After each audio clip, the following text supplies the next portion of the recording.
Bonjour à tous et merci de nous rejoindre dans cette émission spéciale consacrée au décryptage de l'actualité. On parle politique nationale avec la journée du samedi 21 mars 2026 et c'est essentiellement rythmé par le lancement officiel du projet de société du duo candidat Wadagne Talata, le désigné des partis politiques de la mouvance à la succession par les urnes du président Patrice Talon a partagé avec le public sa perception et sa vision du Bénin pour les 7 prochaines années. Le candidat de la continuité est porteur d'un projet aux multiples facettes qui place l'homme, son bien-être et le développement au centre des priorités. Un véritable challenge qui allie réorganisation de l'action publique, modernisation du pays, innovation et repositionnement du secteur de la santé, développement durable et bien-être social. À cela s'ajoute l'animation de la vie publique avec les campagnes qui vont officiellement démarrer bientôt. Les opérations de charme ont d'ailleurs commencé par endroits avec des mouvements politiques qui font également le job. On verra avec notre invité comment cette cohabitation et cette collaboration entre mouvements et partis politiques se gèrent sur le terrain, car on note que les messages sont quasiment les mêmes, notamment la conquête de l'électorat, l'invite à sortir massivement pour aller voter en faveur du duo Adoubé et la nécessité d'avoir un fort taux de participation. Nous sommes en plateau avec l'honorable Hassan Seibou. Hassan Seibou, bonjour. Bonjour. Bienvenue. Vous êtes député à l'Assemblée nationale. Vous êtes élu sur la liste du bloc républicain dans la 14e circonscription électorale. Vous êtes par ailleurs directeur national de campagne du duo de la mouvance présidentielle Wadagne Talata. Merci de vous être montré disponible pour partager avec nous le commentaire de l'actualité. J'ai le plaisir de co-animer cette émission avec mon collègue Idrissou Boukari. Idrissou Boukari, bonjour. Bonjour, Wahab Alikara, honorable Hassan Seibou, bonjour. Bonjour. Alors, bienvenue sur ce plateau. Alors, merci. Comment se sent-on quand on est désigné directeur national de campagne pour une élection aussi majeure? Naturellement, on se sent honoré parce que vous avez été choisi par le candidat qui veut conquérir le pouvoir suprême du pays, qui dit « Je veux que vous dirigez tout ce qui se passe pour que je puisse être élu ». Et évidemment, c'est un travail d'équipe. Il faut constituer une équipe au devant de laquelle on vous met pour que vous puissiez accomplir cette tâche. Je me sens très honoré. Et je crois que c'est vous qui dansez, vous ne vous appréciez pas. C'est ceux qui vous regardent qui vous apprécient. Il est toujours dit, c'est sûrement des observations. Seul le candidat a ses raisons pour lesquelles il a dit « c'est moi », mais je me sens honoré. D'accord. Au-delà de cet honneur, est-ce que vous prenez vraiment la mesure de la tâche à accomplir? Bien sûr. Je pense qu'il y a une prédisposition qu'on lit en vous, que vous savez lire ce qui se passe sur le plan national. Choisir un directeur de campagne exige que vous soyez sûr qu'il connaît le sujet pour lequel vous l'avez choisi et s'il connaît bien le terrain. Et qu'il peut manager avec beaucoup de patience, même je veux dire, l'équipe pour y arriver. Donc je mesure la portée de la tâche et je me sens prêt. Je suis sûr que ça va très bien se passer. Ça va très bien se passer, honorable. Alors hier samedi, nous avons suivi la cérémonie de présentation du programme donc, de société du candidat Romiad Wadagne. Quelle est la philosophie politique qui sous-tend justement ce programme ? Non, ce projet de société, faisons une petite rectification parce qu'il s'agit de son rêve, de comment il voit les choses et tout ce qu'il veut faire, ce qu'il a envie de faire, là où il a envie de porter son pays. C'est ça le projet de société qui sera décliné s'il est élu, Inch'Allah, qui va être contenu dans un programme maintenant. Il va programmer la marche. Et voilà. Mais ici, il s'agit de ses idées et de comment il les vit, comment il les voit, comment il voudrait les partager avec ses compatriotes pour pouvoir transformer le pays. D'accord. Alors la question d'Idrissou, c'est de voir comment ce projet, quelle est la philosophie qui accompagne ce projet concrètement? C'est d'abord la philosophie de la modernisation du Bénin. Vous voyez que mon candidat, il est jeune. Et donc, il y a un besoin d'arrimer ce pays à la modernisation du monde, à la marche du monde et au dynamisme, Aujourd'hui, vous me prenez, vous me donnez un portable, je ne sais même pas comment très bien m'en sortir, mais mes enfants, quand ils attrapent mon portable, ils font plein de choses. Ils font même des achats en ligne et tout. J'ai le vertige. Mais il faut des jeunes de leur temps pour le faire. Et donc, ce programme-là correspond à cette volonté de moderniser. Alors, par exemple, il nous dit le Bénin sera un pays exportateur de technologie d'ici à la fin de mon mandat. Ce n'est pas un rêve, c'est un plan. Ça veut dire qu'il connaît ce qu'il veut faire. Donc, ces phrases-là qu'il prononce fortement dans ce document nous orientent sur le fait que le programme sera celui de la modernisation du pays, mais celui aussi de porter tout le monde vers la marche. C'est pour ça que le message qui est sur le programme, son titre, c'est « Plus loin, ensemble ». C'est le titre ou bien c'est un slogan? Non, c'est à la fois un slogan, mais quand vous faites un programme dans un document qui traduit tout ce que vous pensez, c'est que ça traduit votre état d'âme aussi et votre vision. Je vous dis bien, le projet de société, c'est une vision. C'est la marque de la volonté de ce que vous voulez faire. Et quand il dit plus loin, ça veut dire là où nous sommes aujourd'hui, là, je vais vous conduire beaucoup plus loin que là-bas. Et ensuite, je ne le ferai pas seul. C'est ensemble que nous le ferons. C'est pour ça que le titre est plus loin. Ce projet est-il, on va dire, une continuité pure ou une réorientation stratégique? Ah non, je vais vous le dire tout de suite. Oui. Le président Ouaddaï viendra après le président Patrice Talon. D'accord. Oui, il connaît et il est associé à tout ce qui a été fait dans ce pays. Et même nous pensons qu'il prend l'une des plus grosses parties parce qu'il mobilisait les ressources. C'est ça la garantie du succès. Il l'a fait. Et alors nous pensons qu'il est au fait de tout ce qui a été fait pendant les 10 ans, mais il vient pour faire Ouaddaï, faire ce que Ouaddaï veut faire et non seulement ce que le président Talon a fait, qu'ils sont contents et qu'ils restent dans les mêmes pantalons. Ce sera un mandat dans lequel vous verrez un Bénin différent.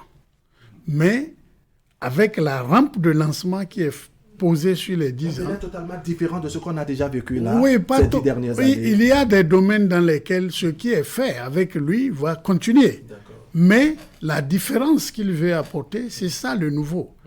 Vous comprenez, par exemple, quand nous parlons de pôle de technologie, quand il veut transformer le lac Nokoué en une zone de bus de transport qui lie les villes, c'est nouveau, ça. Et puis il y a beaucoup d'autres choses. Les 10 ans, nous le prenons au Bénin comme les 10 années de mise en place des réformes et du fondement. C'est pour ça que je parle de fondation qu'on a bâtie. Exactement. On a mis la fondation, on a testé des choses qui ont réussi et que tout le monde est content. Mais ce n'est pas ça, le rêve même du président Talon, lui-même, c'était plus loin que ça. Mais aujourd'hui, il y a un jeune comme vous qui veut rêver et mettre le Bénin parmi les pays les plus respectés du monde et qui soit des références et qu'il exporte la technologie de ces jeunes. Enfin, c'est qu'il y aura une continuité, certes, parce qu'on n'abandonne rien de ce qu'on était en train de faire, sauf ce qui a été évalué, qui est mal fait. Il l'a dit, si nous faisons quelque chose qui a été mal fait, nous allons corriger. Mais dans le dialogue social, nous allons y arriver.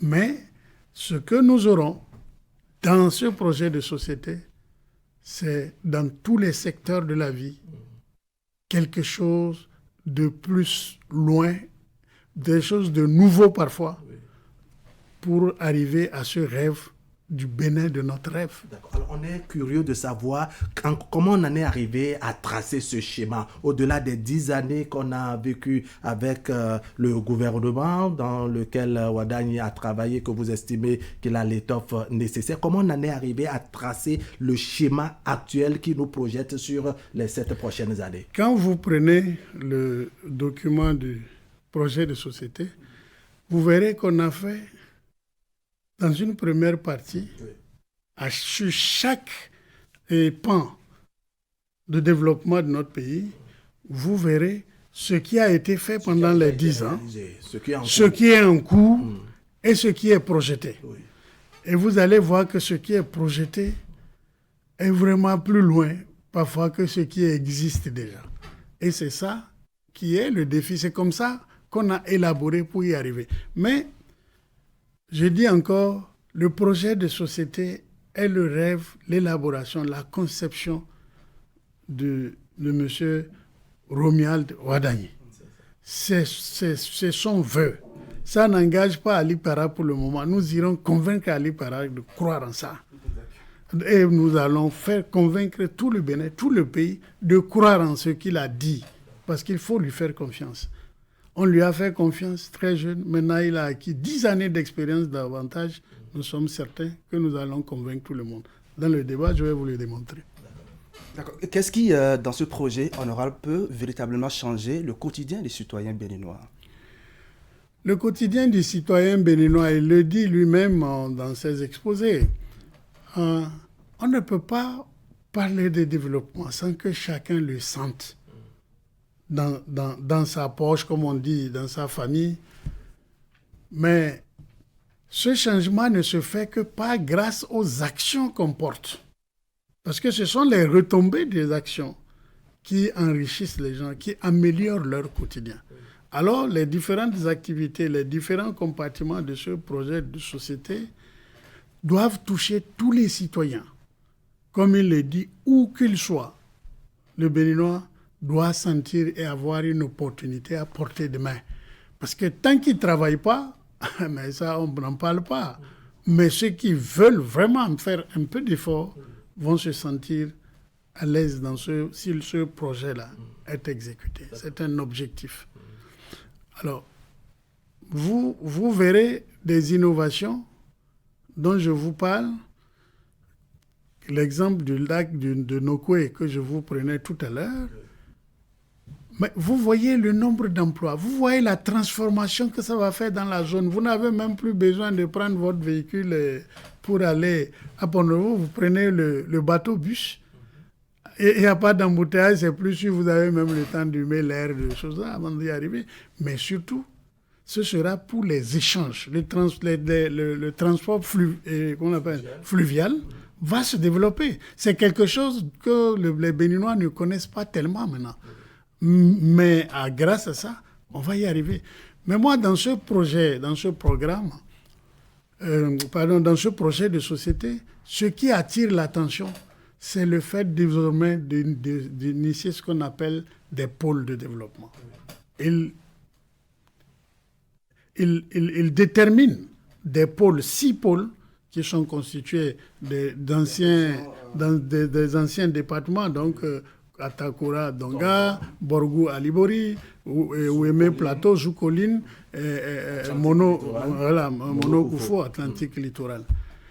Et il dit que ces pôles-là sont des pôles économiques basés sur l'avantage comparatif de chaque région. Ça veut dire ce que vous savez faire dans votre région, ce qui caractérise cette région, ce qui est sa potentialité économique, c'est au vu de ça qu'on va installer des infrastructures accompagnées pour que chacun sente dans sa région, dans les 6 régions, le développement, atteigne une transformation pour que, en venant par exemple à Cotonou, ils ne se disent pas, mais est-ce que c'est le même pays? Donc, moi, j'ai eu un frère qui m'a accompagné ici à Ali Para. Vous savez que nous sommes de la Donga. Il est venu, je l'ai fait promener un soir à Cotonou.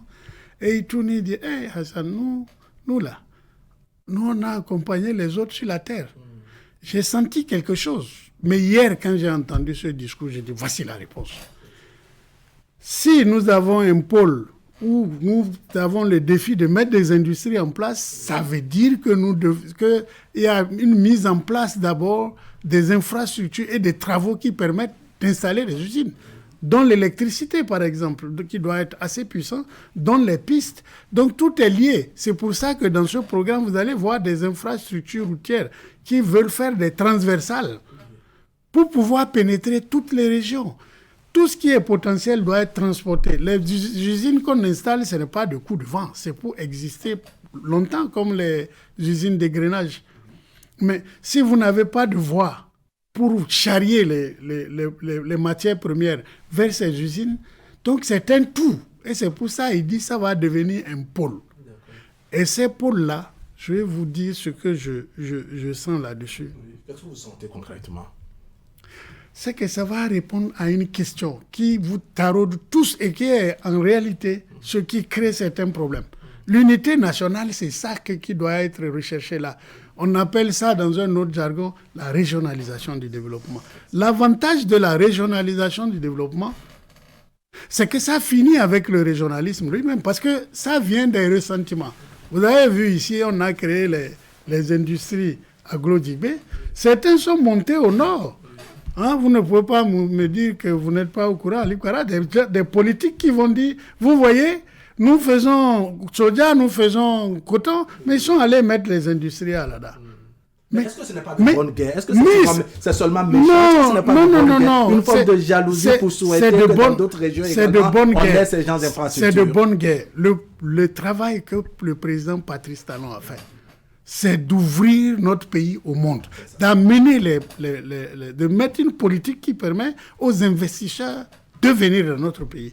Mais maintenant qu'ils viennent et que nous avons les codes, les avantages, les faveurs, il faut qu'on aille plus loin. C'est ça que je vous disais tout à l'heure. Ce qui est fait et ce qui existe aujourd'hui doit inciter à aller beaucoup plus loin. Il faut maintenant leur montrer les potentialités que nous avons dans toutes nos régions et les conditions qui sont déjà nationales. Parce qu'on n'installe pas les usines à Alada pour rien. J'ai fait des réponses aux gens et dit, qui d'entre vous peut avoir son argent et installer une usine de transformation de noix de cajou à Basila actuellement dans le contexte où nous sommes? Pas parce que l'usine ne peut pas exister, mais parce qu'on n'a pas encore l'énergie forte pour cette région-là. Si on installe et qu'on veut alimenter une seule industrie, nous n'avons plus d'électricité dans nos familles. Pourtant, c'est un travail qui doit évoluer. Il faut réunir un certain nombre de conditions. Des conditions, et c'est ça que ça sous-entend. Il va travailler en pôle. Et comment ces pôles vont-ils fonctionner en présence des préfets et des départements? Non, les préfets, c'est vous simplifiez côté administratif. Le préfet, c'est pour faire les formalités, pour assurer la sécurité, pour faire... Ça, c'est rien du tout. Qu'est-ce qui va il y aura une autorité qui va suivre ça. Et vous savez que quand on crée... Le président Talon a fait un test ici qui a marché. Vous voyez bien, les zones agricoles. Quand vous prenez le Bénin, aujourd'hui, investit selon les zones de compétences agricoles des autres. Cela ne veut pas dire que quand vous avez un avantage comparatif, que le reste de ce que vous faites ne se fait pas. Il a parlé, hier, si vous l'avez suivi, des actions transversales. Donc, lorsque on a fait des zones agricoles, on a vu élaguer dans ma région, par exemple, la zone de cajou, la zone de coton, la zone de cajou. On a élagué toutes les plantations qui existaient pour augmenter leur productivité. Et puis, ça se tient aussi. Quand vous faites un pôle et que vous mettez une industrie de transformation agricole, de produits qui sont parfois neufs, parce que il faut se dire la vérité, hein, le soja n'est pas une culture que nous, on a connue dans notre enfance. C'est avec le président Patrice Talon que le soja a été soutenu comme filière et s'est développé. Mais ça ne suffit pas d'avoir une seule usine. Lorsqu'on va installer, il dit, le président Romuald Ouaddaï, permettez-moi de le dire président pour le moment, mon candidat, il dit que le plan, c'est celui d'augmenter le rendement agricole. Ça, c'est un mot magique pour moi. Si c'est fait, vraiment, les paysans seront heureux. Dans certains pays africains, en Afrique australe, et comme même en Afrique de l'Ouest, les gens produisent le coton, là. Il y en a qui produisent jusqu'à 3 tonnes 5 à l'hectare, alors que nous sommes autour d'une tonne. Et il dit qu'on va mettre un accent sur le rendement désormais. C'est pas d'emblaver beaucoup d'espace, taper le sol et se fatiguer. Si vous avez des espaces que vous pouvez maîtriser dans l'entretien, eh bien, on va vous faire... On parle de la question de Idrissou Boukari tout à l'heure. On parle de ces pôles de développement. Comment on fait pour éviter, je dirais, les conflits avec, je dirais, les administrateurs territoriaux, les préfets et autres, parce que beaucoup sentent une forme de conflit d'attribution dans le futur. En tout cas, quand le candidat a fait l'exposé hier, c'est comme ça qu'on a perçu ça, parce qu'on a dit oui, avec cette synthèse des six grandes régions et le chef qui sera, est-ce qu'il sera au-dessus des préfets? Comment on fait pour que vraiment il n'y ait pas, je dirais, ce conflit-là? En clair, apportez-nous, je dirais, la lumière qu'il faut sur cet aspect de manière à ce que bon nombre de nos concitoyens qui nous suivent puissent vraiment bien comprendre cet aspect-là. Tout à l'heure, je vous ai dit que les préfets sont pratiquement administratifs, dirigés par un ministère donné. Le pôle, on a dit que les pôles seront sous la présidence sous forme d'agence gérée. C'est ça. Ça veut dire quoi? Que le préfet qui est chargé d'assurer la sécurité va assurer la sécurité du pays. Les directeurs comme nomme là, qui relèvent des différents ministères, ça n'a jamais eu de conflit avec un préfet. Ce qui veut se faire est nouveau peut-être dans nos mentalités et nous pensons qu'il y aura de conflits. Il y a conflit d'attribution, parce que c'est ça que les gens craignent. Il y a conflit d'attribution que lorsque la loi n'est pas claire. Quand elle est claire et que chacun sait ce qu'il doit faire, il n'y a pas de conflit. Et celui qui a conçu ce plan sait comment il va agencer les choses. Donc, de façon claire, on ne peut pas de 12 départements pour retourner à 6 départements. Non, ce n'est pas ça dans la tête. En tout cas, il ne faut pas vous mettre ça dans la tête. Oui. C'est une organisation. Mais si demain, et ça, je ne dis pas que c'est ce qui va se passer, si demain, dans la mise en œuvre, il nous apparaît utile et nécessaire qu'on ait des gouverneurs même, on aura. Il ne faut rien craindre. Mais ce qui est important, est-ce que l'idée de faire des pôles de développement, est-ce que c'est une bonne idée? Et là, j'ai dit oui. Parce que la régionalisation du développement a été même la revendication de presque tous les hommes politiques de ce pays. Mais ça, il n'a pas dit, mais c'est ça qui est là. D'accord. Honorable, on va parler des actions prioritaires. Beaucoup de choses ont été annoncées hier au Palais des Congrès de Cotonou. Le candidat fait rêver les Béninois à travers son rêve. Alors, par où faut-il commencer? Je crois qu'il faut déjà, dès qu'il entre en fonction, que les réformes nécessaires, parce que quand on dit réforme, les gens ne comprennent pas. Si vous voulez faire quelque chose que la loi ne permet pas, vous êtes obligé de faire des réformes. Donc, sûrement, il y aura des réformes qui seront faites à l'entrée, à partir de... Toujours des réformes. Il n'y a rien qu'on fait sur la terre sans faire des réformes et réussir.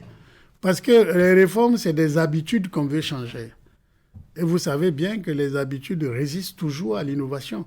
Et donc, il faut y aller par les lois. Il y aura la mise en place du dispositif.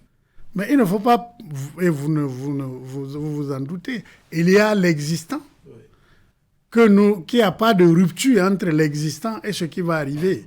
Donc, il y a l'arrimage qui va nous permettre d'y arriver. Donc, il n'y a aucune crainte. Vous voyez?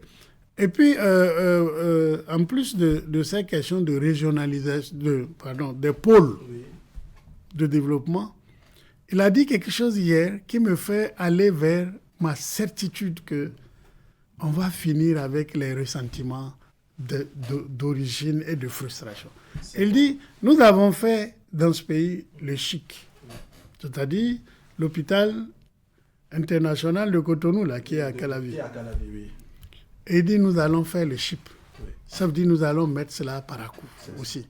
Si on le met à Parakou, ça va éviter que des gens traversent des grandes distances pour venir à Cotonou. Vous savez bien qu'évacuer un malade qui est vraiment très affecté, sur Cotonou, même le transport déjà, à Ali Kara, je ne veux pas vous rappeler des souvenirs durs que vous avez vécus dans votre enfance, vous le savez. En transportant des gens, nous les perdons en route. C'est rapprocher le service social de la population. Et quand il le fait, vous avez remarqué que c'est un des points les plus applaudis. L'applaudissement ça a bondi. Et la question régionale a été applaudie longtemps. Et l'applaudissement est parti, j'étais dans la salle, donc j'étais devant, c'est parti du devant. Ça veut dire que toutes les personnalités qui sont là étaient devenues admiratives de ce qu'on vient de dire. Il a été même obligé parfois de parler pendant qu'on applaudit. On ne force personne à applaudir. Donc ça veut dire que ces programmes-là, ou ces éléments d'un programme futur, sont de telle sorte que on peut dire que ce projet-là, c'est le projet de l'unité nationale. Le projet de l'unité nationale, mais il y a un procès, pour ne pas dire des questionnements autour du chic d'Abomey Calavi et du chip qui est annoncé à Parakou. On estime que ce n'est pas à la portée de tout le monde, ce n'est pas à la portée du citoyen lambda. Est-ce que dans l'avenir, en tout cas avec votre candidat, c'est-à-dire que les choses vont s'améliorer, il y aura un peu plus de souplesse en termes de charges, de dépenses et autres pour les citoyens béninois? Les questions de santé sont des questions hiérarchisées dans notre pays. Dans votre village, vous êtes malade, vous n'allez pas vous lever pour la simple consultation pour aller dans un chip. Ces hôpitaux sont des hôpitaux de référence dans lesquels on évacue des gens dont les soins à des niveaux plus bas n'ont pas pu être trouvés. Il y a le CNHU qui est là. On ne veut pas dire qu'on va raser le CNHU. Mais nous faisions à l'époque des évacuations sanitaires coûteuses pour l'État. 40 millions pour aller soigner quelqu'un. Mais là-bas, avec 1 million, on l'aura soigné. Et on va lui éviter le dépaysement, les longs trajets, les tracasseries qui n'ont rien à faire. Donc, la création de CHIC, c'est dans un esprit de référence. Parakou, c'est la capitale un peu de la zone septentrionale. Si on a déjà un chip, on sait que quand on dépasse l'infirmerie du quartier et qu'on va plus loin, on a les hôpitaux dans toutes les communes. Avant de nous référer, au lieu d'aller au CNHU, ce qui est sûr, l'implantation de tout ça va répondre à la nécessité de l'environnement. Mais ce n'est pas spécialement, même le CHIC soignera dans une certaine mesure des gens qui peut-être n'ont pas les moyens demain. Mais ce qui est important aujourd'hui, c'est de rendre ça, le CHIC, vivable et qu'il puisse après s'ouvrir à des revenus plus bas. Mais c'est des hôpitaux de référence. On a dit international. Vous avez qu'il y a des héliports là, des choses. Tu viens à l'aéroport, tu prends un hélicoptère pour atterrir à CHIC. Bon, on veut au moins à Parakou que quand on atterrit comment on appelle, Tourou, qu'on aille là-bas sans se gêner. Les Nigériens vont s'arrêter là-bas. Le projet prévoit-il une assurance maladie universelle, effective? Vous savez, c'est une idée qui était en cours, l'affaire de prise en charge. Elle est effective puisqu'on a commencé par les plus pauvres dans le pays. Vous voulez que je parle de l'existant? Ça a commencé par les plus familles, les plus démunis, pour permettre à chacun d'aller aux soins. Mais il est allé plus loin dans ce projet. Et il dit, le soin sera gratuit. Quand quelqu'un vient à la consultation, ou bien quand on conduit quelqu'un aux urgences, on dit, bon, amenez son nom à payer de l'argent avant qu'on ne commence. Désormais, quand Ouadani va venir au pouvoir, ça sera fini. Le président Talon a assaini les hôpitaux. Vous le savez très bien. Le CNHU, aujourd'hui, quand on y va, on va en toute confiance. Mais il a fait quelque chose. Il reste maintenant que tout Béninois puisse se soigner dans les hôpitaux sans avoir besoin d'avoir de l'argent pour qu'on lui fasse une consultation. Cela ne veut pas dire que l'État va leur donner les médicaments et tout. Mais peut-être les médicaments de première nécessité, les génériques et tout, ça pourra être pris en charge parce que ça ne coûte pas grand-chose. Mais on y viendra de toutes les façons. Seulement aujourd'hui, avec le président Ouadani, n'importe où dans le pays, vous allez à l'hôpital, on doit s'occuper de vous d'abord avant de parler si vous avez l'argent. Quelle est votre définition justement de l'extrême pauvreté dans le contexte béninois? Ça, c'est le premier extrême pauvre, celui qui ne peut pas se soigner.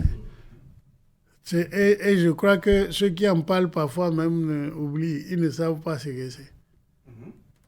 Vous avez des gens qui veulent que leur enfant aille à l'école, mais ils ne peuvent pas l'envoyer là-bas. C'est pour ça qu'il y a eu les gratuités pour les femmes et pour les jeunes filles. Aujourd'hui, gratuité presque dans les coupes écoles primaires. Mais lui, il dit, jusqu'au premier emploi, il faut tout faire pour prendre en charge les jeunes. Donc, il annonce des pas futurs à faire pour y arriver. Donc, pour la jeune fille, je crois que ça risque d'être jusqu'à l'université, là, quand vous lisez le programme ou quand vous entendez parler. Et puis le reste, la gratuité est en train de venir progressivement. Et je crois que ça sera pas de géant bientôt. On va parler un peu sécurité, n'est-ce pas? On sait, avant de revenir sur les questions de sécurité à l'interne, il y a notre collaboration, pour ne pas dire nos coopérations avec certains pays voisins, n'est-ce pas, qui ne sont plus au beau-fils comme par le passé. Que propose votre candidat une fois à la tête du pays? Vous l'avez entendu. Nous sommes un pays. Nous avons des voisins. Parce que c'est de ça que vous voulez parler. Nous avons des voisins, nous avons des partenaires internationaux. Il a dit que le Bénin doit être un pays souverain, Bénin souverain. Dans le cadre de la diplomatie internationale, il a dit nous n'avons pas le choix. Nous devons coopérer. Nous devons dialoguer. C'est dans le dialogue qu'on va le faire. Nous allons faire un pas vers les autres, nous allons rechercher le dialogue. Parce que pour nous mettre en sécurité, aujourd'hui, tant que nous ne collaborons pas ensemble, ce serpent de terrorisme ou de terroristes qui s'installent dans nos pays, ça va se développer. Donc, la question de coopération, il l'a exprimé hier de façon plus éloquente que moi, mais il va aller vers les autres. Il va tendre la main. Il y a également dans le Nord Bénin, pour parler de la sécurité à l'interne, il y a également dans le Nord Bénin certaines communes qui vont au-delà des communes frontalières, n'est-ce pas, qui sont menacées. Certains ont des difficultés à dormir pratiquement sur leurs deux oreilles. Est-ce que votre candidat est au courant de toute cette inquiétude et prend vraiment les mesures qu'il faut une fois qu'il sera à la tête du Bénin? N'oubliez jamais que mon candidat est membre du gouvernement actuel. Il vient de passer 10 ans dans un gouvernement qui a géré ces questions-là tous les jours.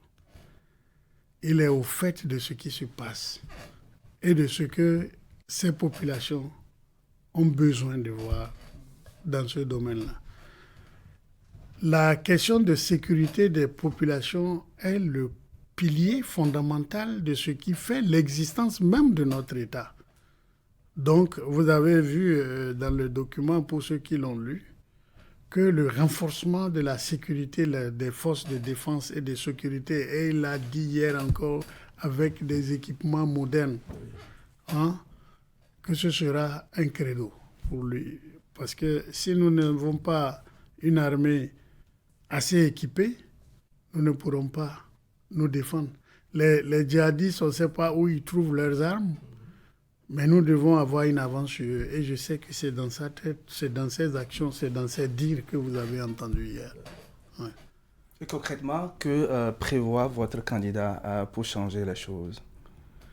Pour changer les choses, il n'y a que sécuriser d'abord notre pays. Vous avez un ennemi que vous ne pouvez pas voir.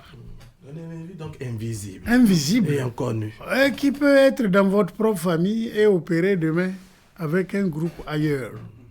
À plus de 100 km, 200 km de chez vous.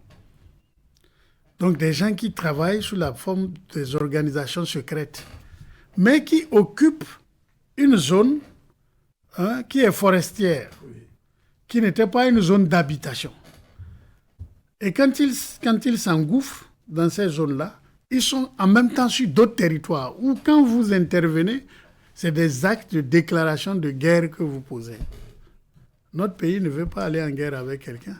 Donc nous sommes obligés, à partir de nos frontières, de sécuriser. Je sais que dans ce pays aujourd'hui, il n'y a aucune portion de notre territoire qui est occupée par les djihadistes. Et qu'on sait, c'est toujours des incursions venant des pays voisins. C'est pour ça que nous disons que pour régler ces problèmes en général, il faut que nous collaborions. Il faut que les États là, acceptent qu'on collabore. D'accord. Alors, on va aborder d'autres sujets tout à l'heure, mais on note avec votre développement combien vous êtes enthousiaste, n'est-ce pas, à décliner un peu le projet de société de votre candidat. Et donc, on sent que c'est vraiment trop beau. Trouvez-vous vraiment tout cela réaliste ou bien c'est juste une façon de faire rêver les Béninois, puisqu'on est sur un terrain politique? Je vais à une campagne et je veux partager avec des Béninois un rêve. Et ce n'est pas exagéré que vous dites que c'est un rêve. Un rêve parce qu'on n'en a pas encore le pouvoir. Et nous ne voulons pas que quelqu'un vote pour Wadayi parce qu'il aime son talent. Non, il faut écouter ce qui est dit là. Et c'est sur cette base qu'il doit être jugé. À partir de ce moment-là, oui,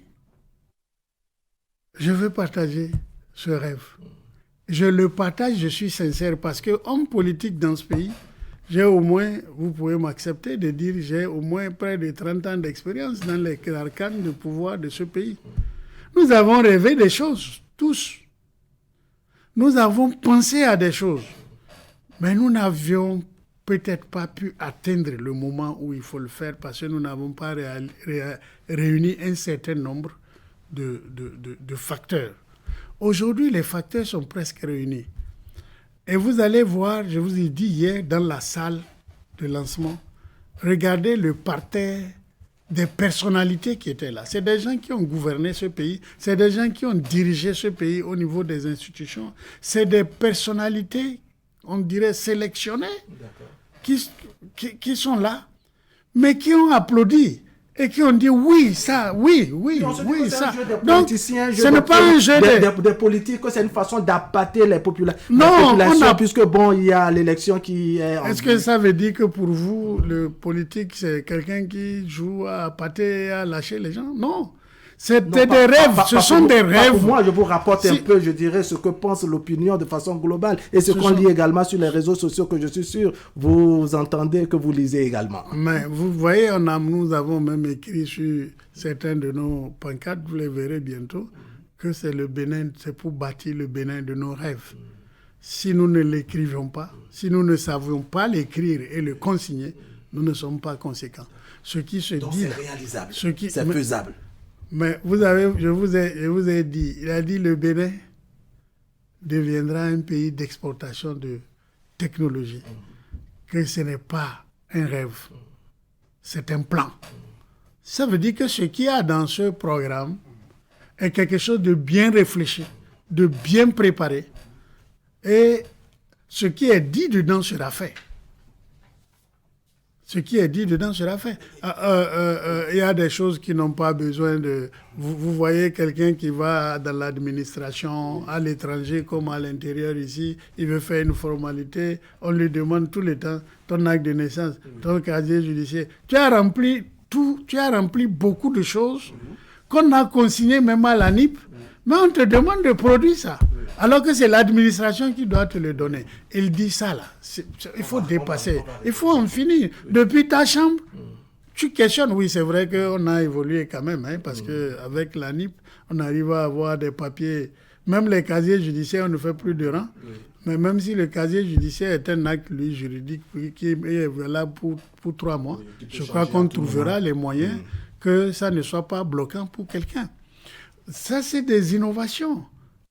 C'est une évolution. D'accord. Même si ce n'est pas du jamais vu, mais c'est une évolution, parce qu'on est à une étape. D'accord. Donc, tous ces éléments-là que vous voyez ne sont pas... pour que quelqu'un accepte de partager ton rêve, il faut que lui-même il pense que c'est réaliste. Et c'est ça que nous allons nous y mettre dans les 3 semaines pour les convaincre que c'est réaliste. C'est ça la campagne. Et pourquoi les Béninois devraient-ils croire que cette fois-ci sera différent? Mais il n'y a qu'à nous croire d'abord et il n'y a qu'à regarder ce que notre candidat a été capable de faire pendant qu'il qu'il est sous quelqu'un. Mais aujourd'hui, on va lui donner la liberté d'y aller. Et ce quelqu'un, c'est quelqu'un de ma génération ou un peu plus âgé que moi. Mais vous, les jeunes, vous criez que il y a le commerce digital, il y a le digital. Tout est digitalisé. Même au niveau enseignement, vous voyez bien que nous sommes parfois en retard à faire des IOA et à apprendre à mieux écrire le I ou pas. Et ça va évoluer. On va se détacher un peu avec de ce projet de société pour parler de la campagne. On a noté sur le terrain, n'est-ce pas, des mouvements qui fleurissent de part et d'autre, qui occupent le terrain politique, pour ne pas dire la place des partis politiques. Comment on justifie, je dirais, cette floraison, cette invasion à la limite des partis politiques, alors que c'est le chantier, pour ne pas dire le terrain des partis politiques à proprement parler? Je sais, vous êtes des journalistes très dynamiques. Et vous voulez m'amener sur un terrain à polémique un peu. Mais je vais vous dire que je suis là pour être le directeur de campagne. Ça veut dire que toute personne qui se lève pour dire qu'elle soutient mon candidat, je suis d'accord. Bienvenue. Ce dont vous parlez, c'est la question de l'animation de la vie politique. Je ne prends pas un mouvement spontané comme quelqu'un qui veut animer la vie politique. Il dit, je veux soutenir Wadayi. Bon, la question de campagne va durer peut-être quelques semaines. D'accord. Et puis bon, ces mouvements-là vont disparaître. Mais ils viennent en réalité renforcer le camp, les politiques. Mais vous savez, pour qu'il y ait enthousiasme, il faut qu'il y ait raison. D'accord. Si vous dites qu'ils sont très nombreux, ah, mais moi j'applaudis. D'accord. Ça veut dire qu'ils ont espoir. C'est l'espoir qui s'applaudit. C'est l'espoir qui crée le dynamisme. Est-ce qu'il n'y a pas une certaine contradiction avec la réforme du système partisan, par exemple, vous qui avez été, je dirais, porteur de toutes ces réformes au niveau politique et institutionnel? Bien sûr. D'abord, il faut que je vous dise que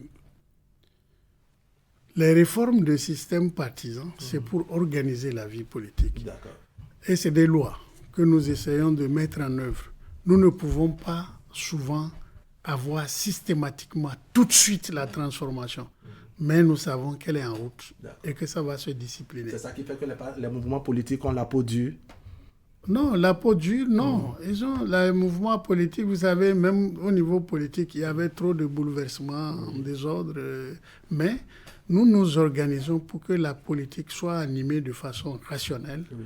Mais surtout de façon responsable dans nos pays. C'est pour ça qu'aujourd'hui, vous avez de grandes formations qui vont animer la vie politique à l'avenir et qui vont continuer à animer la vie politique donc à l'avenir, c'est ce que je voulais dire. Mais qui vont compter sur des gens comme vous. C'est pas cloisonné. Il s'agit de toute la vie politique. Alors, comment l'animation de cette vie politique, n'est-ce pas, est responsable quand on sait que, oui, il y a des acteurs politiques, des élus et autres, des personnalités qui ont porté, je dirais, ces réformes et autres, qui, à visage découvert, sont des parrains des activités de tous ces mouvements, alors qu'ils appartiennent aux partis politiques encore en exercice? C'est vous qui avez dit contradiction. Ce n'est pas moi. Non, moi je me questionne. Bon, vous vous questionnez. Alors je suis content que ce ne soit pas moi que vous questionnez. Mais ce que je veux dire, c'est que il est difficile que les réformes que nous avons commencées satisfassent à tout le monde. Il y aura il y aura des errements. Mais nous sommes obligés, à des moments donnés, de rappeler à la discipline. D'accord. Mais je peux vous dire que dans ce pays aujourd'hui, tout ce que j'ai vu avec les mouvements dans les groupes et tout ça, je n'ai pas vu d'hommes politiques vraiment importants prendre le devant. Comment vous évaluez l'importance des hommes politiques? Quand je dis important, c'est ce que vous appelez hommes politiques qui ont des responsabilités, qui ont des choses. On ne voit pas. Aucun homme politique, même parmi vous ne voyez pas vos collègues députés, je dirais, au milieu de ces mouvements? Non, pas initiateurs de mouvements. Parfois, il y a certaines choses des familles, des cercles de famille dans lesquels les gens se réunissent pour faire quelque chose. Parfois même le député est invité dans le quartier il y va et là on le surprend avec la caméra et tu ne peux pas effacer. Donc c'est un son là, malgré eux, mais ils savent qu'ils sont d'une maison et d'une famille qu'ils doivent bâtir. Je ne veux pas que dans la semaine de campagne, nous soyons en train de nous opposer à des gens qui sont enthousiastes. Mais c'est l'enthousiasme là que nous cherchons. Bon, ils vont le faire. La campagne va commencer en quelques jours. Honorable, qui sont les électeurs indécis, selon vous? Dans la vie, il y a plusieurs genres d'hommes. Il y a des gens qui, eux, ils ne veulent rien faire du tout. Donc, ces gens-là, même si vous parlez du matin au soir, ça ne les intéresse pas. La politique ne se fait pas par tout le monde, quand même. Il y a des gens qui veulent aller voter. Pourquoi on dit on fait une campagne? C'est les semaines dans lesquelles on passe partout pour convaincre les gens d'aller voter. D'abord, décision d'aller voter, d'aller choisir. La loi en fait une obligation, mais elle n'a pas de moyens de contrainte. Nous sommes obligés d'aller sur le terrain pour... Les indécis, c'est ceux qui se disent « je vais choisir à gauche ou à droite ». Les indécis, c'est des gens qui se disent « même si je vais là, moi seul là, ma voix ne va pas compter ». Il y a des ignorants, parce que nous avons fait une réforme dans le pays qui est une loi qui, de façon automatique, enregistre à partir de 18 ans, tu es votant, tu es sur la liste électorale. Mais certains jeunes ne savent même pas qu'ils viennent de traverser les 18 ans. C'est pas partout qu'on a ceux qui savent animer leur anniversaire. Moi, je ne connais même pas mon anniversaire. Donc, ces gens-là, il faut les approcher et leur dire, vous êtes sur la liste. Les parents doivent être sensibilisés pour regarder l'acte de naissance et dire, mais tu es en mesure de voter, tu as le droit d'aller choisir qui tu veux. Tout ça, c'est des choses pour lesquelles nous travaillons. Pour convaincre tout cela. Non, c'est pour ça que nous sommes en campagne. Nous nous organisons, nous prenons des dispositions au niveau de nos formations politiques pour que jusqu'à dans les hameaux, les gens soient sensibilisés. Et quand la campagne va s'ouvrir, vous allez voir à quel point ça va s'animer. Alors, au dit de votre candidat, il y a un autre duo, Humpe et puis son colistier. Quel regard portez-vous justement sur ce duo candidat? Mais je suis un directeur de campagne. Je ne fais campagne que pour mon candidat. Vous n'êtes pas influencé, vous n'avez pas peur de crainte, par exemple, avec l'adversaire en face, justement. En tant que directeur de campagne. Mais vous avez l'habitude de regarder du sport, non? Si une équipe, on dit aujourd'hui le Brésil va jouer contre une équipe faible, qui n'est même pas joué. S'ils viennent avec trop d'assurance, ils seront battus par cette petite équipe. Ah oui. Je ne néglige pas mon adversaire. Je vais avec la conviction que mon adversaire est toujours un homme de taille. C'est ça. Vous comprenez? Je m'en vais convaincre la population de voter, de faire voter pour mon candidat. Lui, il fait son travail de son côté.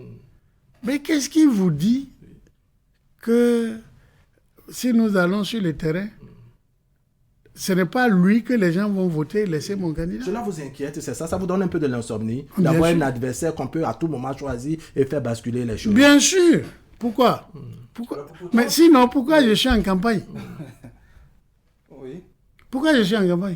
Si ce n'est pas parce que je veux faire gagner mon candidat. Si mon candidat, vous estimez, si c'est vous qui êtes optimiste ou inquiet sur mon candidat, je vous dis, si vous êtes optimiste, restez optimiste que nous allons gagner. Si vous êtes inquiet, je veux bien connaître votre inquiétude pour corriger, pour que mon candidat soit le plus optimiste. Pourtant, certains Béninois pensent que c'est une élection gagnée d'avance. Oui, gagnée d'avance. Et vous, on vous voit à votre niveau déployer tant d'énergie. Moi, je ne pense pas que c'est gagné d'avance. Je suis allé à des élections par expérience, sûr de gagner des élections législatives comme présidentielle. Mais à l'arrivée, c'est d'autres que j'ai vus qui ont gagné cette élection-là. Vous vous souvenez ici, en 1996, je ne suis pas certain qu'il y avait beaucoup d'entre vous qui attendaient le président Patrice Talon. Vous parlez de 2016 et non de 96. 2016, je veux dire. Mais monsieur, il est arrivé. Ça vous a servi de leçon? C'est même une leçon universelle. D'accord. Et donc, je ne vais pas à cette élection comme un gagnant. Je vais comme celui qui doit arracher la victoire. D'accord. Romuald Wadayi reste toujours ministre de l'économie et des finances malgré ses nouvelles responsabilités, malgré sa nouvelle casquette. Chose normale selon vous? Mais vous m'amenez à vous poser des questions, c'est vous qui êtes journaliste, oui. Mais est-ce que vous pensez qu'il y a un statut à partir duquel on doit aller aux élections? Ça veut dire qu'il faut chercher quelqu'un qui ne travaille pas, ou bien qui est dans les affaires, ou bien qui n'est pas ministre. Son titre de ministre est une fonction qu'il exerce sous quelqu'un qui lui a fait confiance. Il va faire valoir son expérience devant ses compatriotes pour demander leur suffrage. Ça n'a rien à voir. Et comme on dit, où est le problème? Il a le droit de le faire. Et même, s'il n'est pas seul à vouloir le faire, ceux qui peuvent n'ont qu'à sortir. D'accord. Alors, Hassan Sibou, on ira très rapidement puisque le temps est vite passé. J'ai une toute dernière question pour vous. On a senti ces derniers temps-ci un certain votre attachement, vous et les mouvements qui vous soutiennent, qui vous accompagnent, un certain attachement au taux de participation à l'élection présidentielle à venir, sans doute en tirant leçon des statistiques des élections passées. Comment cela se justifie quand on sait qu'au Bénin, on n'a pas une loi qui fixe un taux de participation avant de valider une élection, par exemple? Oh, mais vous faites bien de remarquer cela. Nous avons un candidat qui porte un projet innovant. Nous avons fait le tour du Bénin, entre-temps, en tout cas dans la période dans la mandature qui est en train de finir, et nous avons écouté les populations. Il y avait des inquiétudes de dire, est-ce que après le président Talon, on aura quelqu'un comme ça. Et ça a tendance à vouloir jouer sur l'électorat. C'est quand même un défi, ça, pour lequel il faut aller les convaincre qu'ils n'ont qu'à regarder leur intérêt pour voter. Nous voulons un taux de participation élevé parce que nous avons senti dans les législatives passées que malgré que ce soit 2 élections couplées, nous n'avons pas pu dépasser le cap de proximité. Nous n'avons pas pu atteindre un certain taux de participation. Juste parce que nous nous sommes mépris sur la nature même de notre corps électoral et de la liste électorale. Nous avons fait une réforme qui n'a pas suivi. En fait, dont les actions n'ont pas été suivies automatiquement pour la vulgarisation et l'implication même des écoliers dedans. Donc nous allons essayer maintenant. C'est pour ça que nous voulons tester. Chaque élection est un test. Nous voulons aller à un taux de participation élevé parce qu'il s'agit des présidentielles aussi. D'accord. Nous avons besoin que les gens valident ce que nous avons fait. Nous avons besoin qu'ils adhèrent massivement à ce que nous disons. C'est ça notre souci. D'accord.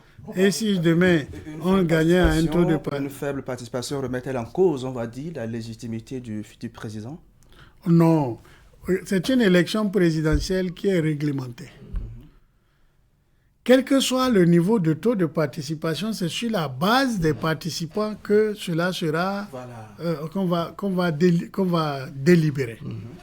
Donc même s'il y a 5 votants, on va délibérer sur les 5 et celui qui va gagner. Alors quel est Mais attendez, c'est ça l'intérêt. D'énergie quand on souhaite un fort taux de participation. Attendez, donc c'était pour vous dire que ce n'est pas adossé qu'au candidat ou le souci pour le candidat d'y arriver. Mais c'est adossé sur le fait d'une certaine crédibilisation aussi de nos systèmes. C'est ça. S'il y a un taux de participation élevé, ça veut dire que nous sommes en train d'impliquer la plus grande masse dans la dans le programme que chacun est en train de brandir.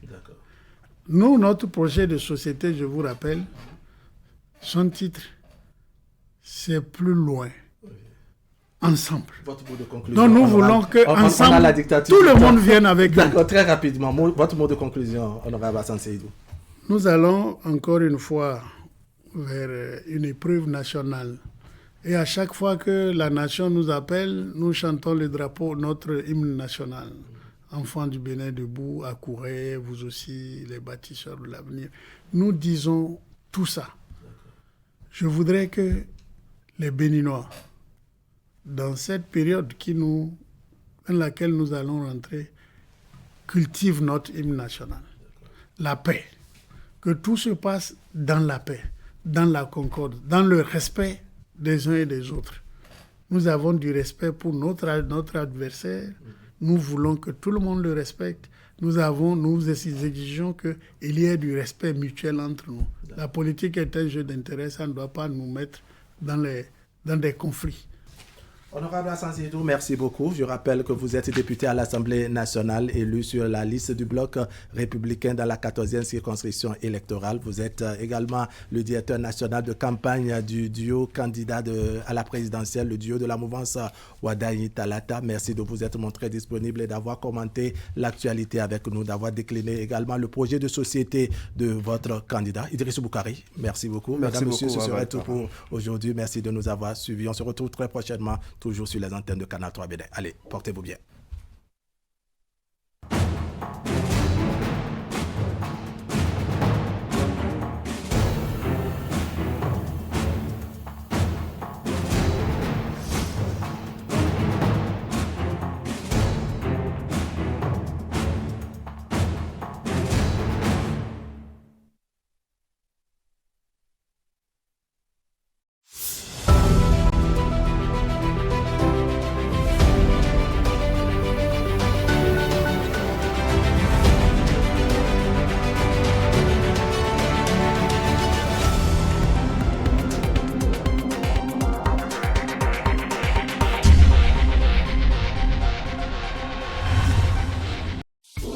Grâce au microcrédit à l'AFIA, Mariam a fait grandir son commerce.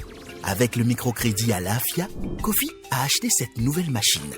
Bonne nouvelle, le microcrédit à l'AFIA 3 est arrivé. Avec le microcrédit à l'AFIA 3, empruntez de 100 001 francs à 200 000 francs CFA pour développer votre commerce, investir dans vos projets et augmenter vos revenus. Un crédit rapide et simple à rembourser chaque semaine ou chaque mois. Rendez-vous vite dans l'une de nos institutions de microfinance partenaires. Pour toute information, appelez gratuitement le 73 20 de 8h à 18h, 7 jours sur 7. Microcrédit à l'AFIA, le crédit qui vient à vous.